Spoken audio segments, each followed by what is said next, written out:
Salut tout le monde, après vous avoir fait une vidéo sur le spreadsheet et après sur le nœud qu'on appelle transform, toujours par rapport au module Geometry Node, cette fois-ci on va se pencher sur le nœud Joy. Vous allez voir, c'est extrêmement intéressant et comme d'habitude on va pouvoir évidemment faire une scène qui va permettre d'être animée, tout ça pour vous montrer ce qu'on peut faire avec. Alors, on va cliquer sur module Geometry Node, on va cliquer sur le bouton New.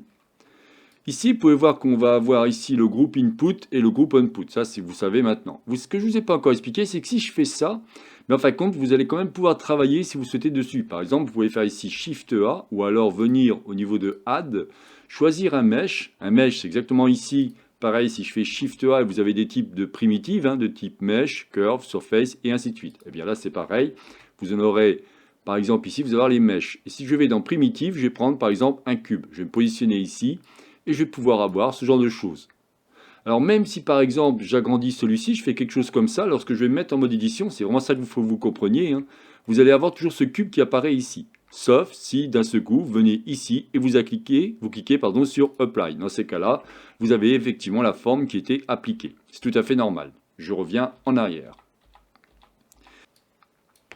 Ce qui va donc m'intéresser maintenant de vous montrer, c'est qu'on a une technique pour pouvoir voir en fin de compte ce qui se passe. Même si ici on ne voit plus votre cube, vous pouvez faire Shift Ctrl et appuyer sur le bouton gauche de ma souris.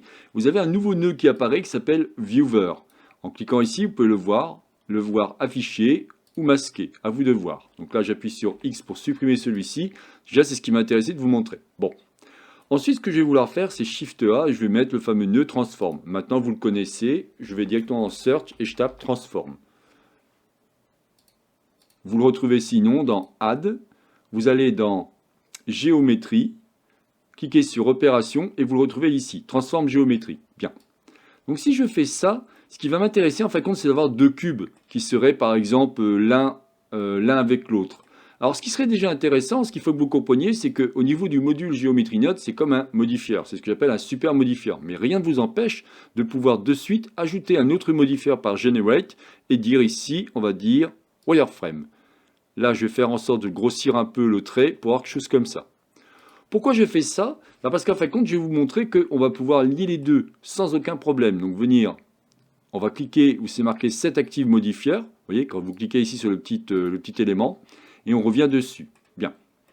Ce que je voudrais maintenant faire, c'est rajouter par exemple un autre nœud. Imaginons que je prends celui-ci et je me mets ici. Pour l'instant, il ne se passe strictement rien. C'est tout à fait normal parce que là, en fin de compte, on a les mêmes proportions. Donc si je reviens à cet endroit-là, ok. Par contre, comme je dis, je peux faire ici Shift A et rajouter, si je veux, un mesh. Par exemple, primitive. Allez, on va dire une icosphère. On va faire quelque chose comme ça. D'accord? Et ici, je vais me positionner à cet endroit-là. J'ai donc mon icosphère qui apparaît ici. Alors bien entendu, comme mon wireframe, il est après, il va se répercuter sur tous mes objets. Donc là, il faudrait plutôt le mettre ici. Mais si je le mets ici, le problème, c'est que si je reviens au niveau de mon modifieur, eh bien, aucun vont supporter celui-ci. Donc on va le remettre comme il était. De toute façon, ce n'est pas ce que je voulais vous montrer, mais je voulais déjà vous expliquer ça. Ok. Donc là, ce qui m'intéresse, c'est de pouvoir travailler sur lui. Soit j'aurai lui, soit j'aurai lui. Dans ces cas-là, il existe un nœud, bien entendu, qui va s'appeler Joy Geometry. Si je fais Shift A, je vais venir dans Géométrie. Et on a ici Joy Geometry.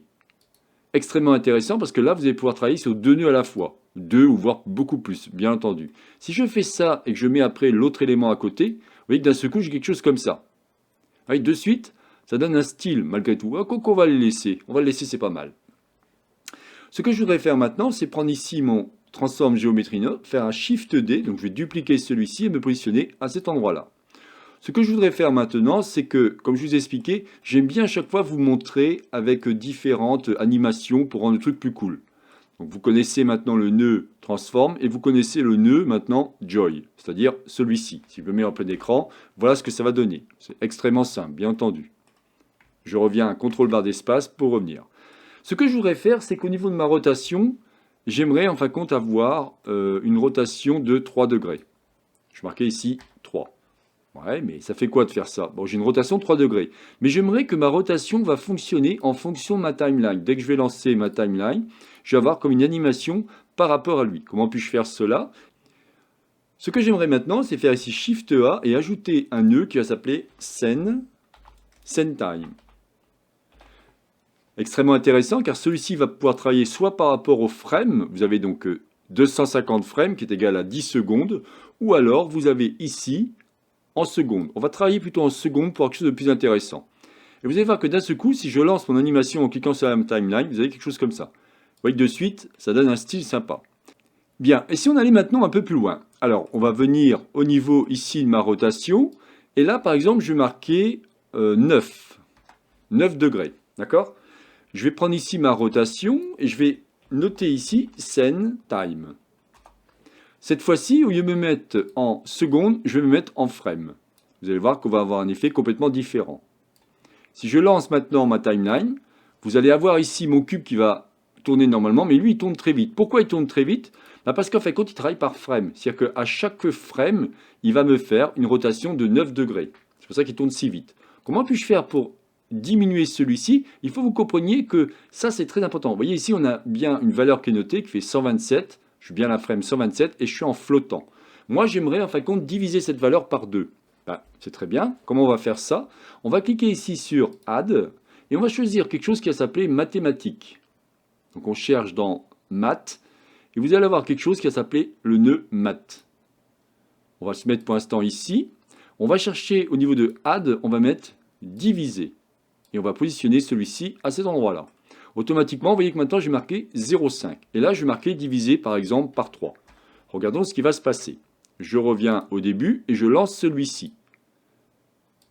Ça va encore bien trop vite. On va diviser par 10. Regardons ce qui se passe.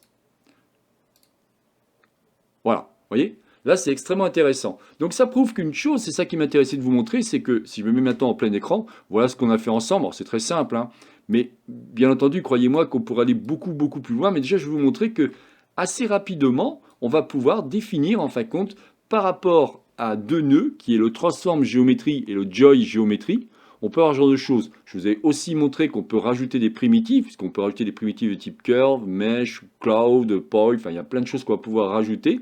Mais déjà, je voulais vous montrer ça. Et voilà le genre de choses que ça pourrait donner. Alors après, il faudrait le peaufiner, faire avec un éclairage et ainsi de suite, mais pour avoir quelque chose de sympathique.